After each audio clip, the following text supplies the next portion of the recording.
भूर्भुवः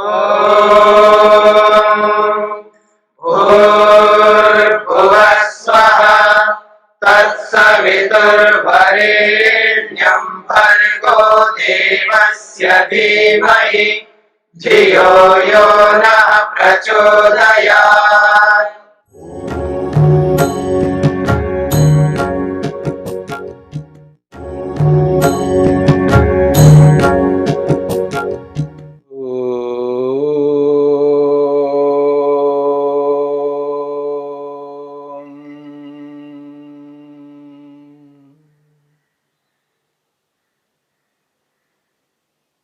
साधन पाद के 15वें सूत्र को लेकर के हम विचार कर रहे हैं।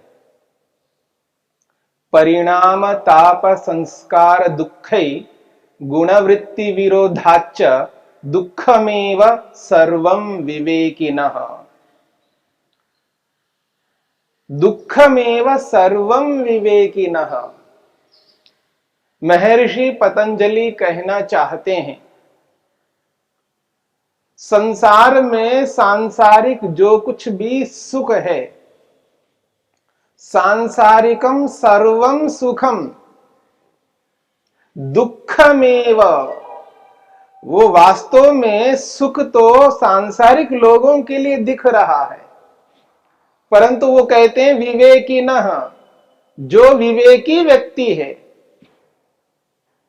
ऐसे विवेकी वैराग्यवान व्यक्ति के लिए दुःखमेव सर्वम, वो सारा का सारा सांसारिक सुख दुख रूप है। सांसारिक सुख दुख रूप है विवेकी व्यक्ति के लिए। क्यों? परिणाम दुख, ताप दुख, संस्कार दुख, गुणवृत्ति विरोध दुख, ये 4 प्रकार के दुख उस सांसारिक सुख में विद्यमान हैं। सांसारिक सुख में 4 प्रकार के दुख मिले हुए हैं। जब विवेकी व्यक्ति, वैराग्यवान व्यक्ति सांसारिक सुखों को देखता है, उन सांसारिक सुखों में ये 4 प्रकार के दुख दिखाई देते हैं। इसलिए योगी व्यक्ति, विवेकी व्यक्ति सांसारिक सुख की इच्छा नहीं रखता। वो सुख रूप होता हुआ भी वो प्रतिकूलात्मक है। वो योगी व्यक्ति के लिए, विवेकी व्यक्ति के लिए अनुकूल नहीं है। इसलिए कहा है दुःखमेव सर्वं विवेकिनः। विवेकी के लिए वो सारा का सारा सांसारिक सुख दुख रूप है। महर्षि वेदव्यास ने एक एक दुख की चर्चा करते हुए स्पष्ट किया, विस्तार से समझाने का प्रयास किया। पहला दुख है परिणाम दुख।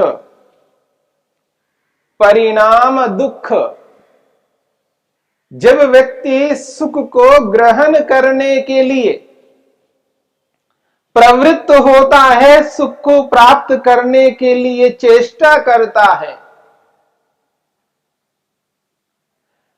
तो उस सुख को ग्रहण करने के लिए जब व्यक्ति चेष्टा करता हुआ उस सुख को ग्रहण करता है, उस सुख को अपना लेता है, उस सुख को प्राप्त कर लेता है, तो परिणाम में, उसके बदले में उसको दुख मिलता है। सुख को प्राप्त करने के बदले में उसको दुख मिलता है, परिणाम दुख। इस परिणाम दुख को समझाने के लिए महर्षि वेदव्यास ने यह स्पष्ट किया है भूमिका के रूप में। ये जो सुख है, सांसारिक सुख है, ये सांसारिक सुख है क्या? और ये जो संसार में व्यक्ति को दुख मिलता है, ये दुख है क्या? सांसारिक सुख की परिभाषा करते हैं, सांसारिक दुख की परिभाषा करते हैं। सुख और दुख इन दोनों की परिभाषाएं प्रस्तुत कर रहे हैं। महर्षि वेदव्यास कहना चाहते हैं, वो कहते हैं या भोगेषु इंद्रियाणाम तृप्तेः उपशांति ही तत्सुखम। महर्षि वेदव्यास कहना चाहते हैं या भोगेषु इंद्रियाणाम तृप्तेः उपशांति ही तत्सुखम। सुख की परिभाषा की है। सांसारिक सुख क्या है, उस सांसारिक सुख को समझा रहे हैं। वो कहते हैं या भोगेषु इंद्रियाणाम तृप्तेः उपशांति ही तत्सुखम। भोगेषु, भोगों में, रूप, रस, गंध, स्पर्श, शब्द, संसार में ये 5 प्रकार के विषय हैं। इंद्रियों के जो विषय है वो 5 प्रकार के हैं। या तो रूप है, या रस है, या गंध है, या स्पर्श है, अथवा शब्द है। इंद्रियाणाम, इंद्रियों की, भोगेषु, भोगों में, रूप, रस, गंध, स्पर्श और शब्द रूपी भोग में, इन भोगों में तृप्तेः, तृप्ति होने से, या उपशांति ही, जो उपशांति प्राप्त होती है, जो शांति मिलती है, तत्सुखम, उसका नाम सुख है। या उपशांति ही तत्सुखम, जो उपशांति है, जो शांति मिलती है, जो प्रसन्नता मिलती है, जो खुशी मिलती है, कब? इंद्रियाणाम भोगेषु तृप्तेः, इंद्रियों की भोगों में तृप्ति होने से।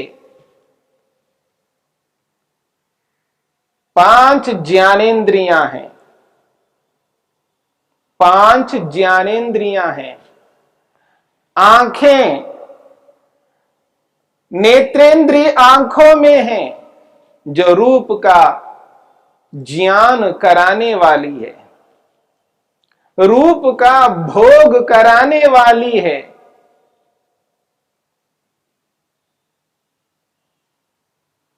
रस, जिह्वा में रसना इंद्रिय है, जो रस का भोग कराती है। और गंध का भोग कराने वाली इंद्रिय घ्राणेंद्रिय है, जो नाक में है। और पूरे शरीर में, पूरी त्वचा में स्पर्श का ज्ञान कराने वाली इंद्रिय स्पर्शेंद्रिय है। और शब्द का भोग कराने वाली जो इंद्रिय है श्रोत्रेंद्रिय, जो कानों में विद्यमान है। रूप का भोग कराने का साधन है नेत्रेंद्रिय, रस का भोग कराने का साधन है रसना इंद्रिय। गंध का भोग कराने का जो साधन है घ्राणेन्द्रिय, और स्पर्श का भोग कराने वाली जो इंद्रिय है स्पर्शेंद्रिय त्वचा में, और शब्द का भोग कराने वाली जो इंद्रिय है श्रोत्रेंद्रिय कानों में, इन पांचों ज्ञानेंद्रियों के माध्यम से पांचों विषयों का भोग होता है।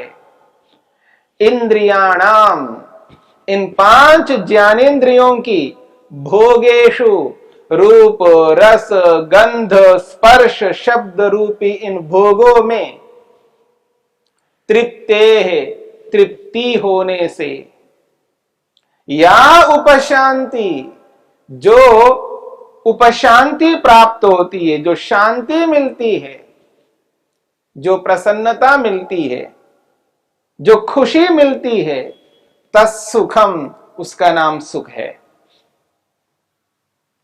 उदाहरण के लिए रसना इंद्रिय है जो जीव में जिह्वा में है। जब रसना इंद्रिय रस रूपी भोग में जुड़ती है, रस के साथ जुड़ती है, जब रसना इंद्रिय रस रूपी भोग के साथ जुड़ती है, तो या उपशांति, जो उपशांति मिलती है, अर्थात रसना इंद्रिय रस का भोग करती हुई रुक जाती है, आगे रस का भोग करना नहीं चाहती। रसना इंद्रिय रस का भोग करते करते रुक जाती है, उपशांति, शांत हो जाती है, रुक जाती है।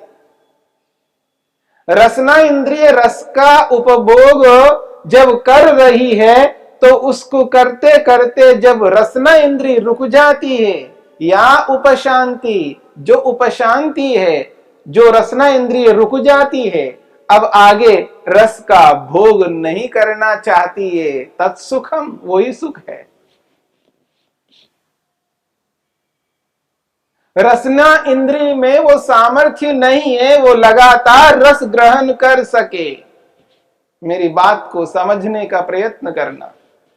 रसना इंद्रिय रस का उपभोग करने के लिए जब प्रवृत्त होती है और रस ग्रहण कर रही होती है, वो रस ग्रहण करती हुई रुक जाती है, अब आगे रस ग्रहण नहीं कर सकती, उपशांति ही, रुक जाती है। तत्सुखम, उसका नाम सुख है। वो रसना इंद्रिय रस का ग्रहण नहीं कर पाती, आगे रुक जाती है, इसके लिए कहा है तृप्ते है, वो तृप्त हो जाती है। उसमें इतना ही सामर्थ्य है, वो इतना ही रस ग्रहण करके रुक जाती है, आगे लगातार रस ग्रहण नहीं कर सकती। तत्सुखम, उसी का नाम सुख है। और देखिएगा, रसना इंद्रिय में रस ग्रहण करने का जो सामर्थ्य है, वो सामर्थ्य अति सीमित है, वो सामर्थ्य समाप्त हो जाता है, परंतु इच्छा समाप्त नहीं होती है। उस रस को ग्रहण करने की जो इच्छा है, वो इच्छा बनी रहती है, वो तृष्णा बनी रहती है। इसलिए कहा जा रहा है या लौल्यात अनुपशांति ही तद दुखम। वो कहते हैं लौल्यात, लोलुपता से, लोभ से, चंचलता से, मन की चंचलता, मन की लोलुपता, लालसा, तृष्णा, गर्ध मन में बना रहता है, वो तृष्णा बनी रहती है, वो इच्छा बनी रहती है, और उस मन के द्वारा उस रसना इंद्रिय को प्रेरित किया जाता है उस रस को ग्रहण करने के लिए, लेकिन रसना इंद्रिय उस रस को ग्रहण नहीं कर पाती है। जब रसना इंद्रिय रस को ग्रहण नहीं कर पाती है तो मन बेचैन हो उठता है। लोल्याद, उस लोलुपता से, उस मन की चंचलता से रस ग्रहण नहीं हो पा रही है। या लोल्याद अनुपशांति ही, इंद्रिय तो ग्रहण करना चाहती है लेकिन ग्रहण नहीं कर सकती। अनुपशांति ही, उपशांति नहीं मिल रही है, शांति नहीं मिल रही है, वो प्रसन्नता नहीं मिल रही है,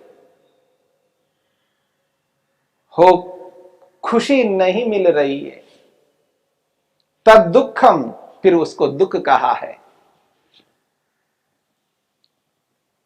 दो बातें हैं, तृप्ते उपशांति तत्सुखम और लोल्यात अनुपशांति तद दुखम। दो बातें हैं।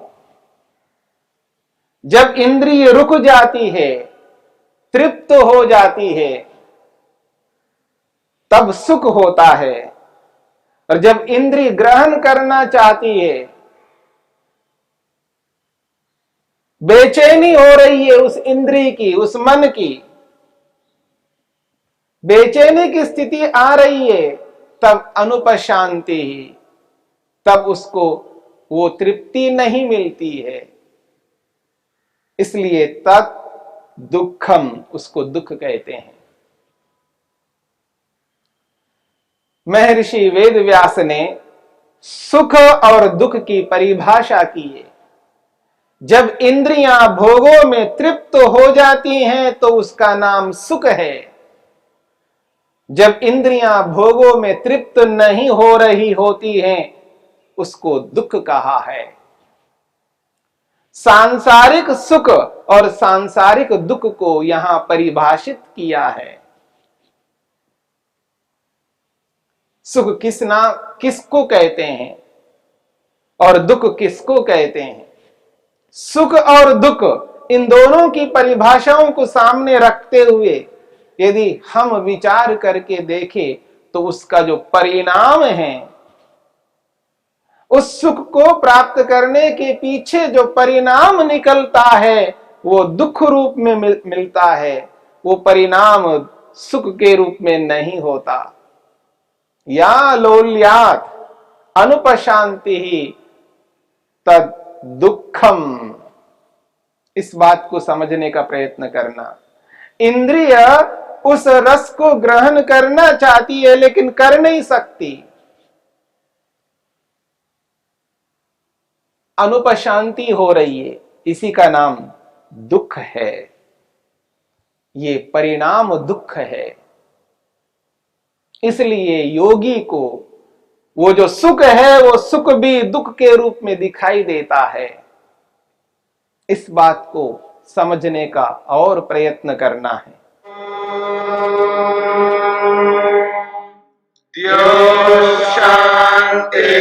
शांतिरंतरिक्षम शांति पृथिवी शांतिरापः शांतिरोषधयः शांति वनस्पतयः शांतिर्विश्वे देवाः शांतिर्ब्रह्म शांति सर्वं शांति शांतिरेव शांति क्षमा शांतिरेधि। ओम शांति शांति शांति।